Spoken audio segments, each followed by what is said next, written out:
project we're working on, we're going to remove a countertop, in fact 3 countertops, and so we're going to cover some tips on how to remove them. So depending on the builder, they can use brackets or screws. In this case, you can see there's a screw run in each corner. Sometimes they're using silicone or construction adhesive. So the first step, we're going to find the screws and we're going to remove them.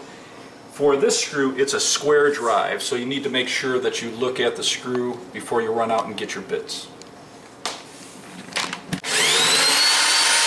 For this countertop, it was very easy. We just had 4 screws in the corners and it's completely free, so there was no construction adhesive. If you have silicone or construction adhesive sometimes just in the corners, I would use a very flat blade, and that way we can tap this in and separate the glue without damaging the cabinets. For our countertop with a sink, we're going to have to remove the drain pipe and a garbage disposal, so I'll put a link to those projects. For the countertop with the sink, we removed all the under sink, the garbage disposal, and the sink itself, and now we're going to remove all the screws and see if there's any adhesive. Because this countertop is so large, what we're going to do is cut this into sections. So I'm going to take a reciprocating saw, I prop this up so that we don't get the blade close to the cabinet, and we'll just cut it here and then probably cut it into one more section.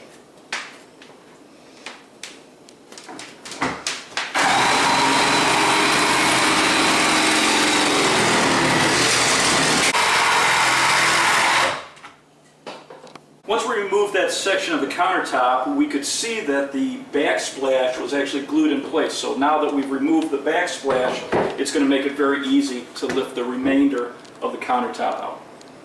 For the second countertop, I removed the 4 screws in the corners, and you can see it's loose, so it wasn't glued in place. And we want to pull this whole thing out with this little backsplash, but I don't know how this is connected.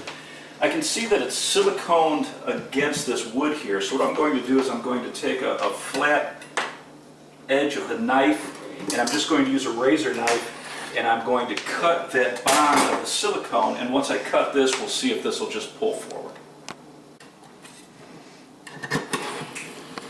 So we removed the backsplash here, which allowed us to remove this countertop very easily, and so now we're going to have to do some drywall work, and we're also going to remove this and change the backsplash.